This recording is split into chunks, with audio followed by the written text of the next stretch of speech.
Hello students, मैंने पहला video जो डाला था उसमें आपको फंडामेंटल और चेंज इन प्रॉफिट रेशियो और एडमिशन का डाला था। शेयर के बारे में कुछ बताए थे हमने। शेयर में कैसा क्वेश्चन आएगा, शेयर में आप लोग को आ सकता है सब्सक्राइब कैपिटल, ऑथराइज कैपिटल निकालने के लिए। उसके बाद जैसे मान लीजिए एप्लीकेशन या अलॉटमेंट पे कितना रिसीव की हो, ये निकालने के लिए आ सकता है। मेन जो क्वेश्चन आएगा वो आता है कैपिटल रिजर्व के लिए। तो कैपिटल रिजर्व निकालने का मेन तरीका क्या होता है। मान लो एंट्री दे दिया फॉरफिट करने के लिए, तो सिंपल फॉरफिट की एंट्री होती है शेयर कैपिटल अकाउंट डेबिट। जो जो कॉल नहीं मिला उसका नाम लिख दो यहाँ पे। जो जो कॉल नहीं, माना अलॉटमेंट नहीं मिला है, allotment first call, final call और टू शेयर फॉरफिटेड। ये सिंपल एंट्री होती है। रेशियो की एंट्री क्या होती है, रेशियो का होता है bank account debit, share forfeited account debit to share capital. आखिरी में कहाँ पैसा ट्रांसफर होता है, कैपिटल रिजर्व में। तो शेयर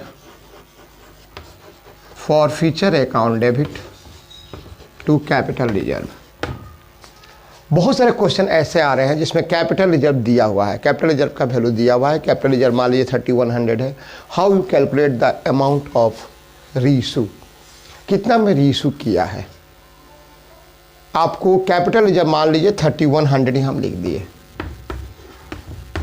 यहाँ पे 15,000 फॉरफिटेड लिखा हुआ है। सपोज दैट ये 500 शेयर है, हमने 300 शेयर रीइशू किया। अब वो करना क्या है, आपको ये निकालना पड़ेगा कि हाउ मेनी शेयर हुए रीइशूड। तो आप करोगे 15,000 बाई कितना फॉरफिट था 500, रीइशू कितना है 300, तो हो जाएगा 9,000। अब 9,000 में 3100 को माइनस कर दीजिए। आपको कितना में रीइशू किया है, एग्जाम्पल दे रहे हैं तो share forfeited by number of forfeited share into number of reissue करके निकाल दिए। निकालने के बाद जो कैपिटल रिजर्व का अमाउंट दिया उसको माइनस कीजिए, जो आएगा उस पैसे को यहाँ बैठा दीजिएगा।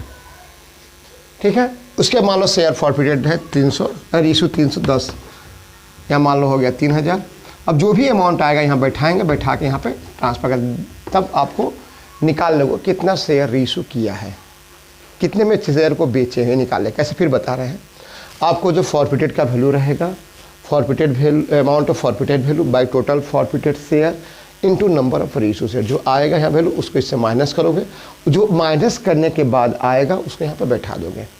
फिर दोनों का डिफरेंस करके आप यहाँ दिखा दोगे। अब कितने में शेयर रीइशू कर रहे हो, मान लो यहाँ पर आ गया, सपोज दैट यहाँ पर आ गया 9,000, तो 9,000 बाई 300 यानी कि शेयर को आप 30 रुपया में बेच रहे हो। ठीक है, ये आ सकता है। एक क्वेश्चन और देख रहे हैं हम एसेट वाला भी, वैल्यूएशन परचेस कंसीडरेशन वाला। एक बार आप लोग रिकेप करवा दे रहे हैं हम। मान लो एसेट दिया हुआ है, assets to liability to vendor. अगर ये दोनों कम है और ये अधिक है तो कैपिटल रिजर्व लिखा, याद रखिएगा। अगर लायबिलिटी वेंडर अधिक है तो कैपिटल रिजर्व लिखोगे, अगर ये दोनों अधिक है ये कम है तो गुडविल लिखा जाता है। इसके बाद परचेस कंसीडरेशन निकालने के लिए भी आ सकता है। कैसे आप परचेस कंसीडरेशन निकालोगे, तो परचेस कंसीडरेशन निकालने का सबसे आसान तरीका क्या होता है, कितने कितने अमाउंट, अब हमारे शेयर कैपिटल में कितना अमाउंट है, प्रीमियम है तो ऐड प्रीमियम, बैंक ड्राफ्ट है तो बैंक, बिल है तो बिल रिसीवेबल, सबको ऐड करो, यही परचेस कंसीडरेशन निकल जाएगा। परचेस कंसीडरेशन निकालने के लिए सबसे आसान तरीका ये है कि आप लोग शेयर कैपिटल जितना जितना अमाउंट दिया है सबको ऐड करो। शेयर कैपिटल ऐड होता है, प्रीमियम ऐड होता है, उसके बाद जितना अमाउंट बैंक में पेमेंट हुआ बैंक ऐड होगा, अगर बिल बोला है तो बिल का पैसा ऐड करो, वही निकल जाता है परचेस कंसीडरेशन।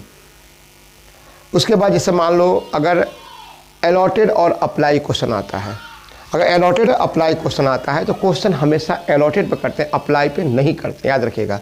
तो आपको वहाँ पे अगर अलॉटेड निकालना है तो फॉर्मूला लगा दोगे, receive minus reject by issue into number of apply share.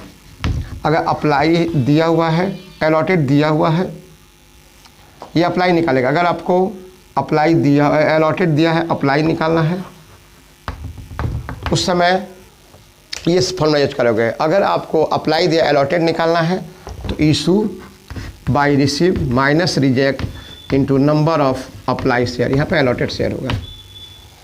अगर आपको क्वेश्चन में अलॉटेड दिया है तो उस समय आप अप्लाई निकालोगे।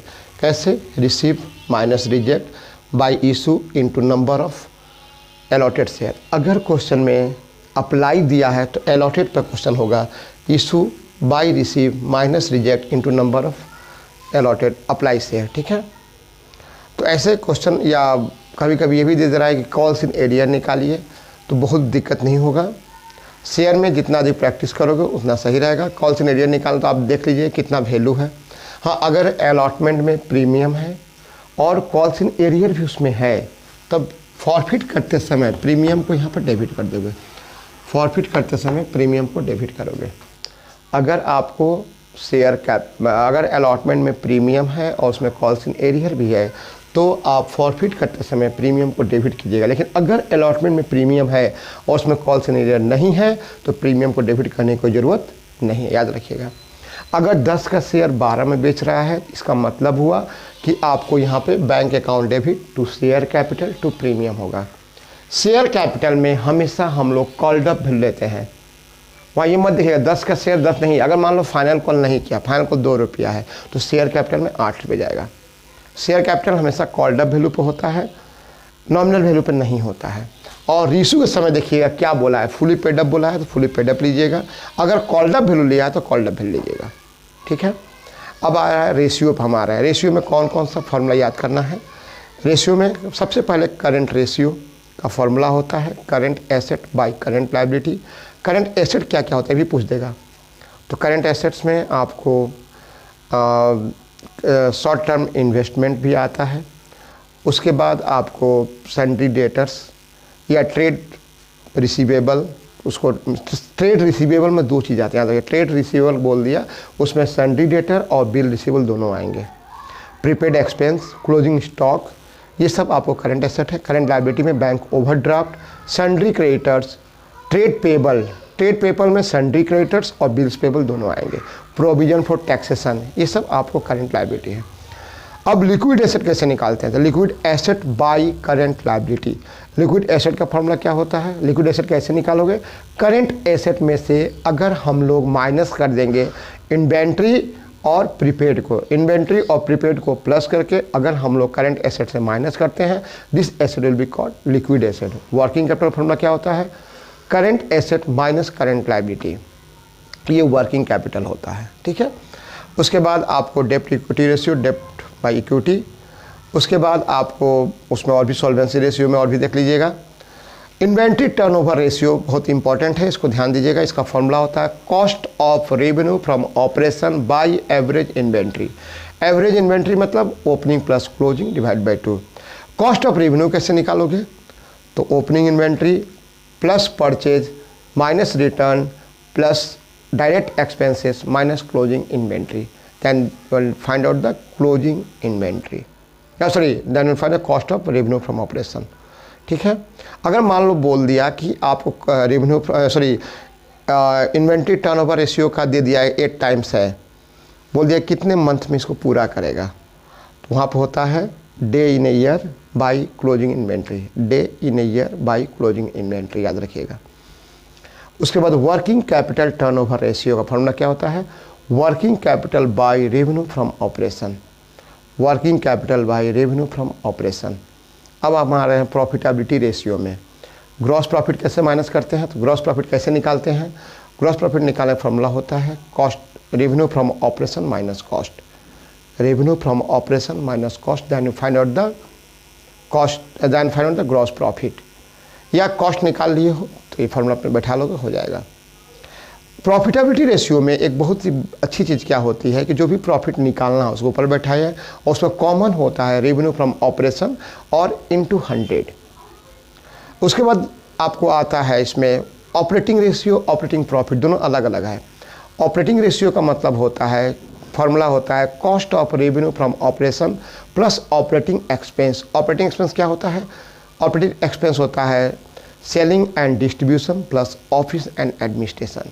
Selling and distribution plus office and administration याद रहेगा। इसके बाद आप लोग ये ऑपरेटिंग प्रॉफिट का क्या फॉर्मूला होता है? Operating profit by revenue from operation. Operating profit कैसे निकालोगे? तो ऑपरेटिंग प्रॉफिट निकालने का फॉर्मूला होता है आपको ग्रॉस प्रॉफिट में से ऑपरेटिंग एक्सपेंस को माइनस करोगे निकल जाएगा ऑपरेटिंग प्रॉफिट। उसके बाद आता है नेट प्रॉफिट। नेट प्रॉफिट का फॉर्मूला होता है net profit by revenue from operation into 100। Net profit कैसे निकलेगा? तो ग्रॉस प्रॉफिट में से इनडायरेक्ट एक्सपेंस को माइनस करोगे और इनकम को जोड़ दोगे। अगर ऑपरेटिंग प्रॉफिट दिया हुआ है उस समय आप क्या करोगे? उस समय आप ऑपरेटिंग प्रॉफिट अगर दिया हुआ है तो ऑपरेटिंग प्रॉफिट में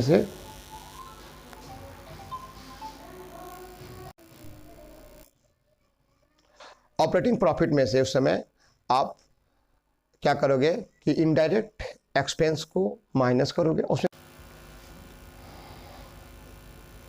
तो ऑपरेटिंग प्रॉफिट के बारे में बता रहे थे, sorry net profit. Operating profit में से इनडायरेक्ट एक्सपेंस को माइनस करोगे और इनडायरेक्ट और इनकम को जोड़ दोगे तो निकल जाएगा। ठीक है। करेंट रेशियो का आइडियल रेशियो होता है 2:1 और लिक्विड का होता है 1:1। तो इतना ही आज के लिए। आप सभी को ऑल द बेस्ट। अच्छे से एग्ज़ाम दीजिएगा। क्वेश्चन को पहले जो टाइम मिलता है उसमें पढ़ के अच्छे ढंग से वर्किंग करके आप लोग दीजिएगा, घबरा के नहीं और अपने पर बिलीव कीजिएगा। Have a good day. आप लोग को कैसा लगा बताइएगा। All the best.